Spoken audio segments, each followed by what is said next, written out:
2 లక్షల పెట్టుబడి, unlimited growth. Ecoblue AdBlue franchise. Smart investment, great returns. దేశ రాజధాని ఢిల్లీ అట్టుడుగుతోంది. ఓవైపు యువత ఆందోళన, మరోవైపు రైతులు కూడా కదం తొక్కడానికి రెడీ అవుతున్నారు. రాత్రి అరెస్ట్ అయినటువంటి రాహుల్ గాంధీ అండ్ టీం మొత్తాన్ని కూడా ప్రభుత్వం రిలీజ్ చేసింది. తాజా పరిస్థితి ఏంటి, ఢిల్లీలో ఇంకా ఉద్రిక్త వాతావరణమే ఉందనేటువంటి సంకేతాలు, ముఖ్యంగా 144 సెక్షన్, దాదాపు 16 రైల్వే స్టేషన్ల దిగ్బంధనం, ఇవన్నీ జరుగుతున్నాయి అనేటువంటి సమాచారం వస్తుంది. సో దీనిపైన మరింత విశ్లేషణ చూద్దాం. మనతో పాటు అనలిస్ట్ పెంటపాటి పుల్లారావు గారు ఉన్నారు. సార్ నమస్తే అండి. నమస్కారం. సార్, మొత్తం ఢిల్లీ అట్టుడికి పోతుంది అనేటువంటి న్యూస్ అందరినీ కూడా ఆందోళన పరుస్తుంది. ఒక రాజీనామా ఎవరు చేస్తారు? ప్రధాని చేస్తారా, ధర్మేంద్ర ప్రధాని చేస్తారా? ఈ చర్చ మొదలైన తర్వాత రాను రాను ఇది ఒక దుమారంగా ప్రభుత్వం కూలిపోయేటువంటి పరిస్థితిలోకి వెళ్ళిపోతుంది అనే ప్రచారం కూడా జరుగుతుంది. ఏం చెప్తారు మీరు? దేనికి ఆయన రాజీనామా చేయాలి మోడీ గారు? అదే ప్రధానమంత్రి అయినా, భారతదేశానికి ఏ ప్రధానమంత్రి అయినా ఎందుకు రాజీనామా చేయాలి? ఎవరైనా చేశారా ఇప్పుడు వరకు? జవహర్లాల్ నెహ్రూ చైనీస్ మళ్ళీ చెప్పదెబ్బలు కొట్టేసినా రాజీనామా చేయమన్నారు, చేయలేదే. మనం అంతా స్కూల్లో ఉన్నాం, 5వ క్లాస్, 3వ క్లాస్, 2వ క్లాస్ ఆ టైంలో చేయలేదే. ఎందుకని? ఇదేంటి విశేషం ఉంది? కానీ ఇప్పుడు నీటి విషయంలో యువత చాలా ఇబ్బంది పడుతున్నారు. పిల్లల్ని కొంతమంది ఆత్మహత్యలు కూడా చేసుకున్నారు. దీనికి అందరికీ సంజయ్ ఎవరిస్తారు? ఒకసారి కాదు, 2 సార్లు ప్రశ్నపత్రం లీక్ అయింది. ఇది ఫెయిల్యూర్ ఆఫ్ గవర్నమెంట్. ఫస్ట్ మంత్రి రాజీనామా చేయాలన్నారు. మంత్రి విషయంలో క్లారిటీ రావట్లేదు కాబట్టి ఇప్పుడు ప్రధాని రాజీనామా అనేటువంటి దిశగా విపక్షాలు కూడా ఈ ఉద్యమంలో కలుస్తున్నాయి. ప్రధానమంత్రిని కొత్తగా రాజీనామా చేయమని ఇవాళ మొదటిసారి కాదు కదా. ఎన్నో రోజు అంటే కొద్ది ఆ వాల్యూ పోతుంది. ఆ వాల్యూ లేదు. ఎప్పటి నుంచో ఆయన రాజీనామా చేయాలంటున్నారు. నేను ఆయన చేస్తే చేసుకునే పోనే ఆయన ఏ ప్రధానమంత్రి అయినా ఇంప్రూవ్ చేయాలంటున్నాను. ఏ ముఖ్యమంత్రి అయినా ఇంప్రూవ్ చేయాలి. నీకు పార్లమెంట్లో మెజారిటీ ఉంటే కంటిన్యూ అవ్వాలంతే. మీకు 60 సంవత్సరాలు వచ్చిందంటే సాయంకాలానికి రిటైర్ అవ్వాలి గవర్నమెంట్ సర్వెంట్స్. ఎవ్వరూ ఆప్ చేయలేరు. ఎక్స్టెన్షన్ అవ్వచ్చు ఇంకో ఉద్యోగంలో. అంతే. ఆయన రిజైన్ చేయాలి. ముఖ్యమంత్రి రిజైన్ చేయాలి. దేనికి? ఎవరు అసలు అసెంబ్లీలు దేనికి?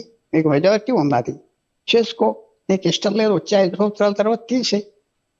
అంతేగాని ఎవడో రోడ్డు మీద పడ్డాడు ముఖ్యమంత్రి రిజైన్ చేయాలా? లేకపోతే ఒక సినిమా ఫ్లాప్ అవుతే ప్రొడ్యూసర్ రిజైన్ చేస్తాడు, అంతే కదా? అంతే. చచ్చిపోడు కదా, ఎటు చేస్తాడు? ఈ దేశం అంతా చౌక దేశం అనుకుంటున్నారా? మోడీ గారు ఉంటారు, మోడీ గారు పోతారు. ఆందోళన గురించి మీరేం చెప్తారు? లాస్ట్ 4 days నుంచి ఏవడే చెప్తున్నా, ఇది పెద్ద ఆందోళన కాదు. చిన్న రూటీన్ స్టఫ్. ఇది మనలాంటి ప్రభుత్వం హ్యాండిల్ చేయాలి. ఇతర దేశాల్లో అయితే బుల్లెట్స్ తో కాల్చేసి శవాలు దాచేస్తారు. పాకిస్తాన్, చైనా అయితే మళ్ళీ కనపడవు శవాలు. తెలుసు కదా మీకు, కనపడవు. వేల మందిని చంపేస్తారు, ఎవరికి తెలియదు. మన దేశం ప్రజాస్వామ్యం, ఓపెన్ సొసైటీ. సో కేర్ఫుల్ గా ఓదార్పుతో ప్రభుత్వం చేయాలి. ప్రభుత్వం ఎక్కడ ఫెయిల్ అయింది నన్ను అడిగితే, ఫస్ట్ ఆఫ్ ఆల్ కేర్ఫుల్ గా పనిచేసుకోవాలి. గవర్నెన్స్ ఇవ్వాలి, పరీక్ష సారిగా రాయించాలి. 1. 2, ఇలాంటి ఉద్రిక్తలు జరగబోతున్నాయి, జనం వస్తున్నారని ఓట్ చేయాలి. 3, మంత్రులు తగ్గ మంత్రులు ఉండాలి. తగ్గ మంత్రులు క్యాబినెట్ లో, ముఖ్యమంత్రికి, ప్రధానమంత్రికి తగ్గ. అంటే బాగా నడుస్తున్నాడు, సూట్ వేసుకున్నాడు, తల ఊపుతున్నాడు, బాగా పొగుడుతున్నాడు, చక్రాలు తిప్పుతున్నాడు అని కాదు. వాళ్ళ దగ్గర కామన్ సెన్స్ ఉండాలి. మోడీ గారు ధర్మేంద్ర ప్రధాన్ తగ్గ మంత్రేనా? ధర్మేంద్ర కాదు, అలాంటి వాళ్ళు అందరూ ఉన్నారు. నేను ఎప్పుడే ఉంటున్నానంటే, ఒక్కోసారి ఒక మంత్రిని ఎందుకు తీసుకుంటారు? పొలిటికల్ గా జీనియస్, పొలిటికల్ గా గొప్ప. పివి నరసింహారావు గారు గవర్నమెంట్ లో 18 మాజీ ముఖ్యమంత్రులు ఉండేవారు. మీకు తెలుసా? రాజీవ్ గాంధీ క్యాబినెట్ లో 5 సంవత్సరాల్లో 20 మంది మాజీ ముఖ్యమంత్రులు. వాళ్ళకి ఏముంటుంది? కామన్ సెన్స్ ఉంటుంది, అనుభవం ఉంటుంది, చక్కటి అనుభవం. అంతే. వీళ్ళకి ఏమున్నది అనుభవం? అయితే వాళ్ళకి ఎక్కువ ముఖ్యమంత్రి లేరు పాపం బీజేపీ తీసుకోవటానికి. శివరాజ్ చౌహాన్ ఉన్నాడు, రాజ్నాథ్ సింగ్ ఉన్నారు, నరేంద్ర మోడీ గారు ఉన్నారు, ఇప్పుడు ఎవడో సోర్బందా సోనోవాల్. చాలతలేదు. ఏంటంటే మీకు చాలతలేదంటే ఐఏఎస్, ఐఎఫ్ఎస్ అలాంటి వాళ్ళు చాలా మంది ఉన్నారు కాబట్టి వాళ్ళకి ఆ ఎక్స్పీరియన్స్ లేదు. మంచివాళ్ళు, గొప్పవాళ్ళు, ఆ ఎక్స్పీరియన్స్ లేదు చేయటానికి. అది ఎందుకు వచ్చిన అంటే ప్రభుత్వం పైన గత 6 నెలలుగా విమర్శలు వస్తూనే ఉన్నాయి. గత 3 నెలలుగా అయితే రెండోసారి నీట్ ఎగ్జామ్ జరిగిన సందర్భం నుంచి ధర్మేంద్ర ప్రధాన్ టార్గెట్ చేసి విమర్శలు వస్తూనే ఉన్నాయి. సిజేపీ పార్టీ పుట్టిందే దీని మీద. సిజేపీ అనేది కాక్రోచ్ జనతా పార్టీ అనేది పుట్టిందే దీని మీద. సోనం వాంగ్చుక్ చేస్తున్నటువంటి ఆందోళన, గత 25 రోజులుగా చేస్తున్న ఆందోళనకు ప్రధాన కారణం కేంద్ర బిందువు ధర్మేంద్ర ప్రధాన్ రాజీనామా. ఎందుకు ఆయన్ని వదులుకోకుండా అసలు కేంద్ర ప్రభుత్వం పునర్వ్యవస్థీకరణకి వెళ్తుంది, చాలామంది పదవులు మారుతున్నాయి, శాఖలు మారుతున్నాయి, కొంతమందిని బయటికి పంపించేస్తున్నట్టు కూడా అన్నారు. బట్ కేవలం ఈ ఆందోళనను దృష్టిలో పెట్టుకునే కేంద్రం మొండిగా ముందుకెళ్తుంది అనే విమర్శలు వస్తున్నాయి. ఏమంటారు? దింపలేరు. ఇప్పుడు ఆయన దింపవలసిన వ్యక్తి అయినా దింపకూడదు, దింపలేరు. ఓకే, ఎందుకు దింపలేరు? ఈ డిమాండ్ ఏదో డిమాండ్ చేసాం, దింపేసాం, యాజిటేషన్ పెరుగుతుంది. నేనే మోడీ గారు అడ్వైజర్ అయితే తొక్కేమంటాను యాజిటేషన్. ఓకే, అడ్వైజర్ అయితే ఏమవుతుంది? ఏమీ అవ్వదు. ఏమవుతుంది? ఎవరు పార్లమెంట్ లో మెజారిటీ పోతే అలా అనుకుంటే రైతు ఉద్యమం జరిగిన తర్వాత చట్టాలను వెనక్కి తీసుకున్నారు కదా, floor of the house announce తీసుకోవాలి. అది వేరు తీసుకోవాలి. సరిగ్గా ఇంట్రడ్యూస్ చేయలేదు, పార్లమెంట్ లో డిస్కషన్ పెట్టలేదు. సెప్టెంబర్ 12 గంటలకి ఇంట్రడ్యూస్ చేశారు. 12:45 పొగరు మొత్తంగా పాస్ చేశారు. నేనున్నా, విన్నా, తప్పన్నా. నువ్వు తర్వాత ఏం చేశారు? తప్పును దిద్దుకోవటానికి 50 సార్లు కూర్చోబెట్టారు రైతు. అది ముందు కూర్చోబెట్టుంటే అయిపోదు. నువ్వు తప్పు చేసింది ప్రభుత్వం, తప్పు చేసినప్పుడు దిద్దుకో. కానీ తప్పు ఏం చేసింది? వాళ్ళు తగ్గిపోవాలంటే ఎలా తగ్గిపోతారు?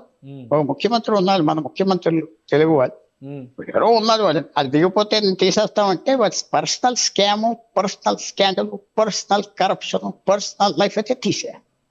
ఇలాంటిది ఇప్పుడు వెంటనే తీసేయచ్చు కూడా. వాళ్ళు కూడా తీసి పారేసి అవతల పోరాడచ్చు. కానీ తగ్గుతారా యాజిటేషన్ తర్వాత? ఒక పులి మనిషి శర్మం తింటాం మొదలు పెట్టాక ఇంకా జంతువులు పట్టదు. మీకు తెలుసు కదా, తెలీదా? ఒకసారి నరరక్తం టేస్ట్ చేసాక చాలా సులువుగా దొరుకుతున్నారు ఈ జంతువులని వాళ్ళ మీద పడుతుంది. అందుకునే మేనేటర్ అంటారు, కాల్ చేస్తారు. మీరు అర్థం చేసుకోవాలి. మరి ఇప్పుడు రైతులు కూడా ఢిల్లీ శివారులో నుంచి ఎంటర్ అయ్యారు. హర్యానా, హిమాచల్ ప్రదేశ్ ఈ ప్రాంతాల నుంచి పెద్ద ఎత్తున రైతులు కిసాన్ ఘాట్కి వెళ్ళి అక్కడ శపథం చేసి మళ్ళీ ఆందోళన చేస్తారు. ఓ పక్కన యువత ఆందోళనలు, ఇంకో పక్కన రైతుల ఆందోళనలు. మీరు చెప్పినట్టుగా గతంలో రైతుల ఆందోళనలు వేరై ఉండొచ్చు, సిఐఏ ఆందోళనలు కూడా వేరై ఉండొచ్చు. కానీ ఇది ముప్పేట దాడి ఢిల్లీ మీద, కేంద్ర ప్రభుత్వం మీద అని అనుకోవచ్చా? తప్పేం లేదే. ఇప్పుడు మీరు 50,000 మంది తీసుకురాగలిగితే ఊరు నుంచి ఒక మనిషిని హైదరాబాద్ వచ్చేసి ఇదేమో చాలా పెద్ద నాయకుడు వచ్చారు, కానీ ఒక్క మనిషి వచ్చాడు. ఊరి నుంచి చేసుకో, పీస్ఫుల్ గా చేసుకో. మిగతా లైఫ్ డిస్టర్బ్ చేయి. హైవేస్ బ్లాక్ చేస్తావు, ఇల్లు బ్లాక్ చేస్తావు, రైల్వే స్టేషన్ చేయడానికి వీలు లేదు. చేసుకో. ప్రభుత్వం నెగోషియేట్ చేయాలి, అది కావాల్సింది చేయాలి. ఇన్ని వేల మంది, లక్షల మంది రోడ్ల పైకి వస్తుంటే ప్రభుత్వానికి ఇది ఫెయిల్యూర్ కింద రాదా? లేదా దీని వెనక మాట్లాడితే విదేశీ శక్తులు అంటారు. విదేశీ శక్తులు అది తప్పు. అస్తమానం విదేశీ శక్తులు అనకూడదు, ఇది అనకూడదు. వాళ్ళు కూడా తప్పులు చేస్తారు కదా. నేను ఇందాక ఏమన్నా, మంత్రులు కామన్ సెన్స్ ఉన్న వాళ్ళు కూడా కావాలి, ధైర్యవంతులు కావాలి. వీళ్ళందరూ మన్మోహన్ సింగ్ గవర్నమెంట్ లో అందరికంటే మేధావి ఎవరు, క్లవర్ మ్యాన్ ఎవరు? ఏకే ఆంటనీ. అతను అందరూ తక్కువ అంచనా వేస్తారు. మన కాంగ్రెస్ పార్టీ మల్లికార్జున ఖార్గేని అపాయింట్ చేయడానికి ఎవరు చేయాలో తెలియకపోతే సోనియా గాంధీ ఆయన రమ్మన్నారు, ఖార్గే చేసి. కేరళ ముఖ్యమంత్రి గొడవలు జరిగిపోతా ఉంటే ఫోన్ చేసి సతీష్ అన్నారు. కామన్ సెన్స్ ఉన్న వాళ్ళు చాలా మంది ఉన్నారు. బీజేపీ వాళ్ళని వాడాలి. బీజేపీ ఊరుకనే ఇది ప్రెస్ స్పోక్స్ పర్సన్స్ మీద పెట్టుకుంటే దెబ్బతింటా. నేను చెప్పేది కూడా ఇలాంటి యాజిటేషన్స్ కి ఏ ప్రభుత్వం లొంగకూడదు. కాంగ్రెస్ ప్రభుత్వం అసలు లొంగదు, ఉండేటప్పుడు అసలు లొంగదు, ఒప్పుకోరు. కాంగ్రెస్ ప్రభుత్వం తప్పుగా హ్యాండిల్ చేశారు. అన్నా హజారే ప్రభుత్వాన్ని పడగొట్టేంత ఆందోళన అస్సలు ప్రసక్తి లేదు. ప్రభుత్వం చాలా తప్పులు చేస్తారు, హండ్రెడ్స్ ఆఫ్ మిస్టేక్స్ చేస్తారు. మంచి మంత్రులు తీసుకోవాలి, ఒక 10 మందిని డ్రాప్ చేయాలి. ఆర్థిక వ్యవస్థ పీయూష్ గోయల్ బ్రహ్మాండంగా చేస్తున్నాడు, మిగతా వాళ్ళంతా సున్నా. వాళ్ళు ఉండినా లేకపోయినా మషినరీ, కంప్యూటర్లు రన్ చేస్తున్నాయి, మినిస్ట్రీస్ కంప్యూటర్లు రన్ చేస్తున్నాయి. అది మార్చుకో. పాలిటీషియన్స్ అని తీసుకో, కామన్ సెన్స్ ఉన్న వాళ్ళని మంత్రులుగా చెయ్యి. ఎస్ మ్యాన్ అందరు. అమిత్ షా లాంటి వాళ్ళు ఇంకో 10 మంది కావాలి దేశానికి. అంటే రాజకీయంగా పార్టిసిపేట్ చేయాలి. ఎవరు చేస్తున్నారు చెప్పండి, మీరే చెప్పండి. మీకు దక్షిణాదిలో మంత్రుల పేర్లు చెప్పండి, ఒకటే పేరు చెప్తారు, మిగతా వాళ్ళు 2 పేరు. వాళ్ళకి ఫేసెస్ ఉన్న వాళ్ళు తేవాలి, ప్రెస్టేజ్ ఉన్న వాళ్ళు తేవాలి. తీసుకొస్తే దీని గురించి లాఠీ వాళ్ళు ఎవరో అమెరికా గాయాల నుంచి వచ్చి యువత గాయాలు అవడానికి వీటికి బాధ్యత వహించాల్సిన అవసరం లేదంటారా? నైతిక బాధ్యత వహించాలి కేంద్ర ప్రభుత్వం. ఏమీ లేదు జ్యుడిషియల్ కమిషన్ పెట్టి ఎవరు తప్పు చేశారో చూడండి. వీడియోస్ ఉన్నాయి, ప్రతి ఒక్కరి వీడియోస్ ఉన్నాయి. ఈ రోజు అబద్ధాలు అనడానికి వీలు లేదు. మీ మాట నా మాట అనవసరం. వీడియోస్ చూపెట్టి యాక్షన్ తీసుకో. దీనికి ప్రభుత్వం పడిపోతుందంటే ఇంకేమన్నా పాకిస్తాన్ చైనా చేతుల ముందలు మనం ఆగగలమా? దేశాన్ని మొక్కలు తీయటానికి కూర్చున్నారు చెప్పండి. మీరు ఏమవుతారు? ఆ న్యూక్లియర్ బాంబు ఒకటి వేస్తున్నామని పాకిస్తాన్ పంపిస్తే పారిపోతారా? అక్కడే ఉంటారా? అందువల్ల జరగకూడదు. కొద్దిగా గుండెకాయ కూడా ఇనుము ఉండాలి. గుండెకాయ ఇనుము ఉండాలి. థ్యాంక్ యూ సార్ విశ్లేషణ అందించినందుకు. ఇది డాక్టర్ పుల్లారావు గారు చెప్తున్నారు. ఎట్టి పరిస్థితుల్లో ప్రభుత్వాన్ని కదిపేటువంటి ఆందోళనలు కావు ఇవి, కేవలం టీ కప్లో తుఫాను లాంటివే. ప్రభుత్వం సమర్థంగా వ్యవహరిస్తుంది, జరిగినటువంటి పరిణామాలను కూడా నిశితంగా పరిశీలిస్తుంది, పరిస్థితులను బట్టి రియాక్ట్ అవుతుంది. ప్రభుత్వం పడిపోవడం, రాజీనామా చేయడం అనేటువంటి విషయం లేదు. ఇవన్నీ రాజకీయ ప్రేరేపిత ఆందోళనలుగా మాత్రమే చూడాలని విశ్లేషిస్తున్నారు. ఇది స్పెషల్ డిస్కషన్. Keep watching.